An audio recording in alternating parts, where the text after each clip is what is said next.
Do you ever feel like you're living a life not truly your own? As if you're ensnared in a script written by others, parents, mentors, acquaintances, or societal norms, while something within you signals that something is off. Each day, you wake up, don your familiar mask, complete your obligations, and interact as though all is well. Yet, when silence prevails, the haunting question surfaces: who am I really? Jung proposed that this disconnection is not by chance. It's a symptom of a profound issue that few ever address. Many people go through life without meeting their true selves, restricted by social roles and fabricated identities. So, the pivotal question is this your experience?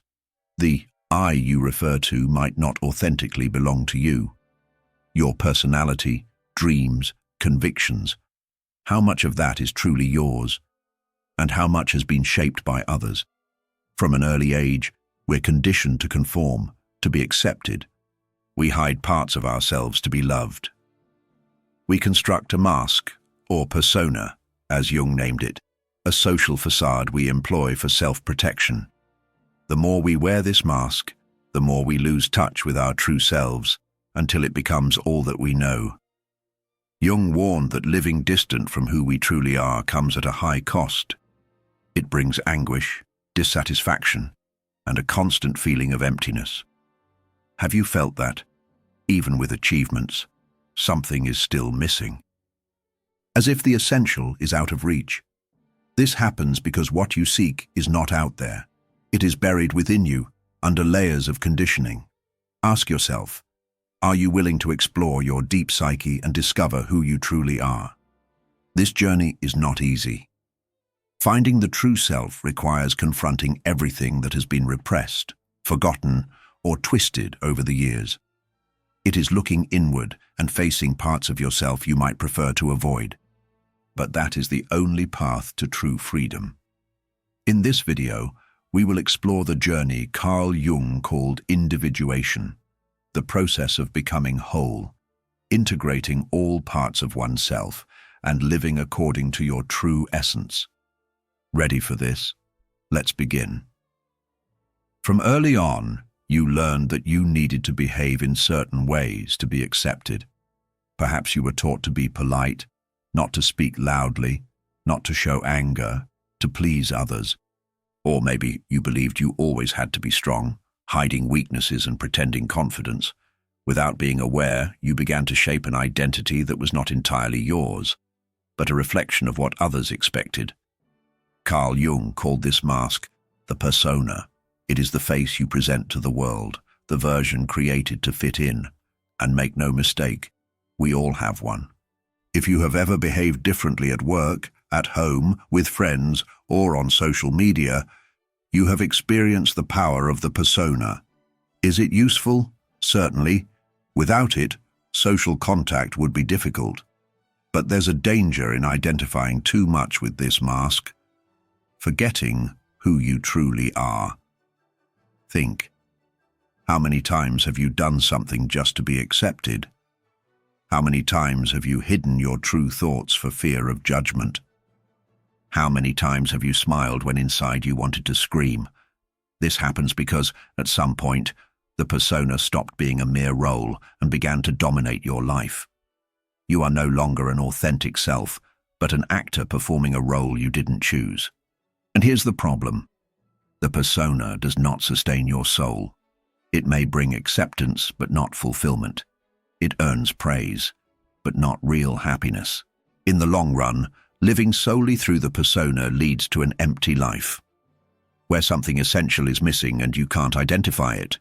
Worse, the more you cling to the mask, the more you distance yourself from your true self. If the persona is not the real you, then who are you? To answer, we must look at the hidden side, the part that was repressed into the unconscious. Jung called this the shadow. Here begins the quest for your authentic self. But be careful. What is in the shadow is not always easy to face. Are you ready to discover it? Then follow me. If this content resonates with you, subscribe to the channel. Thank you for your support. The persona serves as the mask for acceptance, while the shadow conceals what you hide to prevent rejection. The challenge lies in the fact that repression doesn't eliminate these aspects. Instead, they gain power in the unconscious, impacting emotions, fears, and choices without your awareness. Jung described the shadow as the psyche's hidden side, containing everything repressed throughout life: forbidden desires, suppressed fury, overlooked weaknesses, forgotten traumas.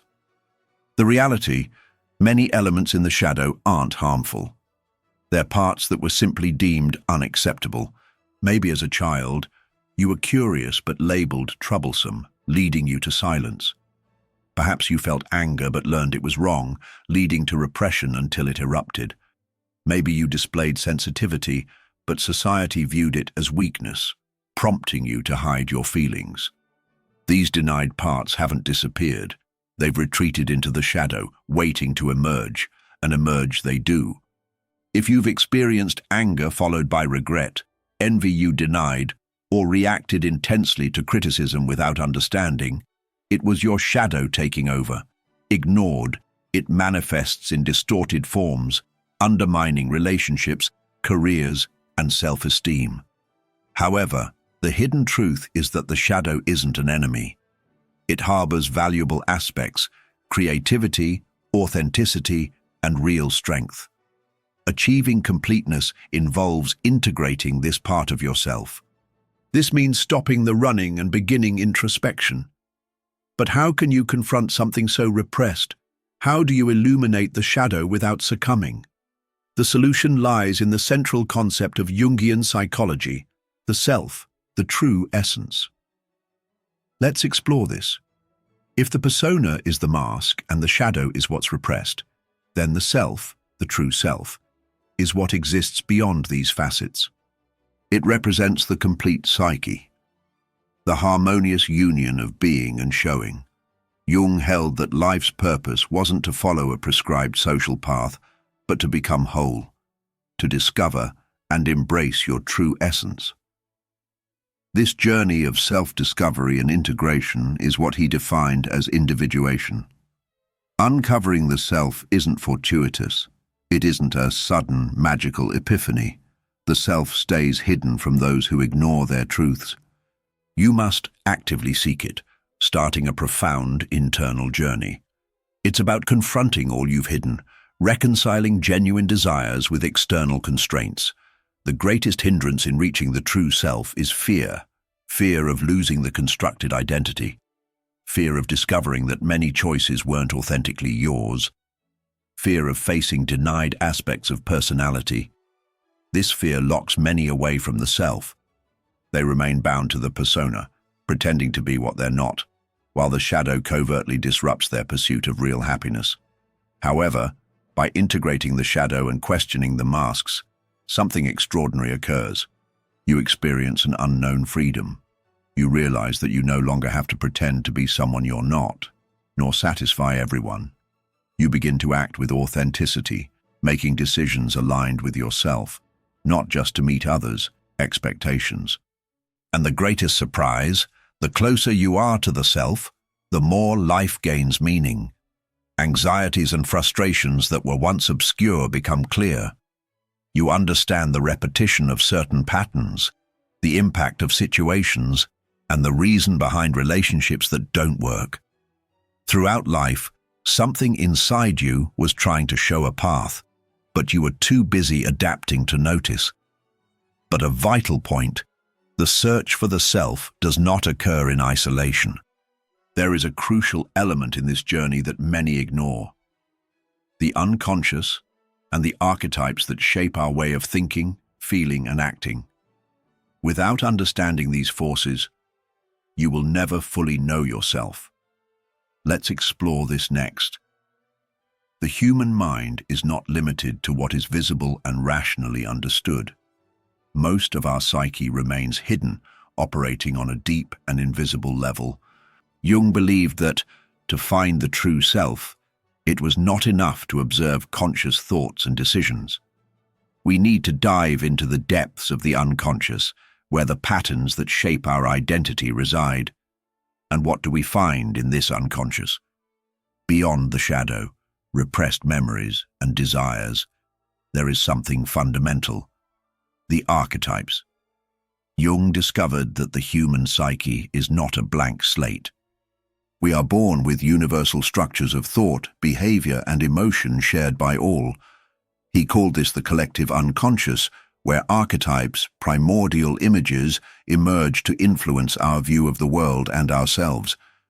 If you've ever felt inexplicably drawn to certain themes, characters, or symbols, it might be the archetypes at work in you. They appear in myths, films, cultural traditions, and, most importantly, in your dreams and behaviors. For example, the explorer archetype is present in various cultures, representing the incessant quest for novelty and adventure. The sage symbolizes wisdom and guidance, the rebel challenges conventions and defies the status quo, and the caregiver lives to nurture and ensure others' safety. The intriguing part is that you don't choose which archetypes influence your life. They operate without your conscious awareness. The problem arises when you identify solely with one archetype, neglecting the others. If you see yourself only as the explorer, you may feel constantly pressured to seek new experiences, ignoring the need for stability. If you live solely as the caregiver, you might forget your own needs while prioritizing others. Finding your true self means balancing these archetypes, recognizing which dominate your life, and integrating those left aside. But how do they appear in your life? The answer lies in your dreams, impulses, and repetitive patterns you don't understand. Ignoring them is neglecting essential parts of yourself. That's why many people feel lost. They don't realize that invisible forces are shaping their desires, decisions, and existential crises. The essential question is, if you don't become aware of these archetypes, they control you. They determine your behaviors, insecurities, relationships. By recognizing and integrating them, you take control of your narrative. This differentiates those who find their true selves from those who live trapped in automatic patterns. But what if you ignore all this? What happens when someone refuses to explore the unconscious and resists individuation, living according to masks and illusions? The result is the psychological suffering that accompanies those who flee from themselves. This is the danger of non-individuation, which we will explore now. What happens to someone who lives fleeing from themselves, ignoring their own shadow, trapped in a persona, refusing to recognize the archetypes that shape their destiny? Carl Jung made it clear, avoiding individuation doesn't keep us safe. In fact, it condemns us to a fragmented existence filled with anxiety, frustration, and an emptiness that can't be filled externally. Many assume that adhering to societal norms and fulfilling external expectations will provide peace. However, this peace is merely surface level. Sooner or later, things begin to unravel. It might appear as unexplained emotional crises, dissatisfaction when everything seems perfect, or the rise of psychosomatic issues. The body and mind always send signals when we're too detached from our true nature. The absence of individuation manifests in self-sabotaging patterns. Have you observed how some individuals repeat mistakes throughout life, becoming involved in toxic relationships, undermining their achievements, or constantly feeling unsatisfied? This happens because neglecting our inner world makes us captives of the unconscious, which expresses itself even through distress. Another sign of non-individuation is feeling like we're just existing, not fully living. It's seen in uninspired routines and directionless lives, simply floating along without questioning. This is common for those who don't ask if the life they lead is genuinely their choice. They follow preconceived patterns, beliefs, and expectations, rarely questioning if it brings real happiness. And the most perilous, resentment. Ignoring our core self leads to anger without a clear source. Blame might fall on external factors or turn inward, resulting in depression, and a split from one's own essence. But there is a way forward, a path to liberate oneself from this invisible chain.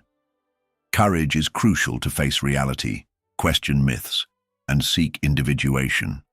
This path requires bravery, strength, and a willingness to look within, even if it brings uncomfortable truths. Now, we come to the crux. What does it truly mean to be yourself? How does one live free from masks, repression, and fear of judgment? What happens upon discovering your true self? Let's explore this in the conclusion. Finding the true self is not a final goal, but a continuing journey. It's not a swift realization, but rather a lifelong expedition of discovery, deconstruction, and reconstruction, confronting shadows and releasing imposed identities. This path is chosen by few. Many prefer the safety of conformity, hanging on to personas out of fear of rejection. They avoid the shadow, fearing what they'll uncover. They overlook the archetypes influencing them, reluctant to admit they aren't entirely in control. Yet this fear incurs a cost. A life lacking in genuine authenticity and meaning. Jung showed us that true liberation comes through becoming who we were meant to be. This means fully accepting yourself, both strengths and flaws, light and shadow. It's taking control rather than being molded by outside influences, shifting from being a puppet to the author of your own narrative. This journey demands courage, the courage to discard comfortable illusions, confront fears, and acknowledge you might not be who you assumed. And that's all right, because now you can evolve into someone far more authentic and vibrant. Are you ready for this challenge? Willing to question the identities crafted for you, to confront the hidden aspects within, to finally live in alignment with your true essence? If something in this video made you reflect, share in the comments which part touched you the most. Have you ever felt like you were living an identity that wasn't truly yours? Let's talk about it. And don't stop now. The next video is important to deepen this journey and understand more about the hidden mechanisms that shape your mind. Keep watching, because this discovery is just beginning.